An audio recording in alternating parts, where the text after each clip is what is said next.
அம்மா மீன் வந்திருக்கு ஓடி வாங்க அப்படின்னு சொல்லிட்டு கண்மணி வந்து கூப்பிட நான் உடனே ஓடி வந்துட்டேங்க. என்ன மீன் வந்திருக்கு அப்படின்னு சொல்லி பார்த்துடலாமா? வழக்கமாக கொண்டு வரக்கூடிய அண்ணன் இன்னைக்கு மீன் கொண்டு வரல. இந்த அண்ணன் தான் இன்னைக்கு மீன் கொண்டு வந்திருக்காங்க. இவங்க கிட்ட இன்னைக்கு அயிலையும் நெத்திலியும் தான் இருந்துச்சு. நெத்திலியை பார்த்ததும் நான் வேற எந்த மீனையுமே பார்க்க விருப்பப்படலை. சரி நமக்கு வந்து இந்த நெத்திலியே போதும் அப்படின்னு சொல்லிட்டு வாங்க ஆரம்பிச்சிட்டேன். கூடவே பேக்கெட் போட்டு சூப்பராக கனவா மீன் வச்சுருந்தாங்க. கடைசியாக நான் வாங்கினது நெத்திலி மட்டும்தாங்க. 100 ரூபாய்க்கு வாங்கினேன். நல்ல நெத்திலி, நல்ல பெருசாக நல்ல ஃப்ரெஷ்ஷாகவே இருந்துச்சு. அப்புறம் அந்த அண்ணா கிட்ட இந்த மீன் நீங்கள் எங்கேருந்து எடுத்துகிட்டு வரீங்க அப்படின்னு சொல்லி கேட்டேன். அப்போ ராஜாக்கமங்கலம் துறைன்னு தான் சொன்னாங்க. நம்ம ஊர்லேருந்து ரொம்பவே பக்கம் தாங்க. சரி நீங்கள் பேசுனது போதும், எங்களுக்குள்ள பங்கு போட்டுக்கிட்டு நீங்கள் பொறுமையாக பேசுங்க அப்படின்னு சொல்லிட்டு 2 பேரும் நிற்கவே விடலை. அவ்வளோ சத்தம் போட்டுக்கிட்டே இருந்தாங்க.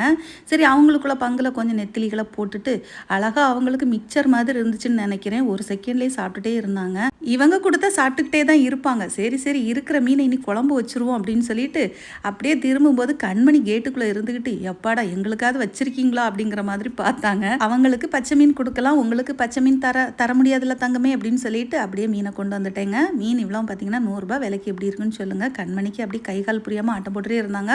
போய் உன்னோட பெட்டில் படுடா தாங்க அப்படின்னு சொன்னால் போய் படுக்க ஆரம்பிச்சிட்டாங்க. சரிங்களா? அவ்வளோதாங்க. வீடியோ பிடிச்சிருந்தா லைக் பண்ணி மறக்காம சேனலை சப்ஸ்கிரைப்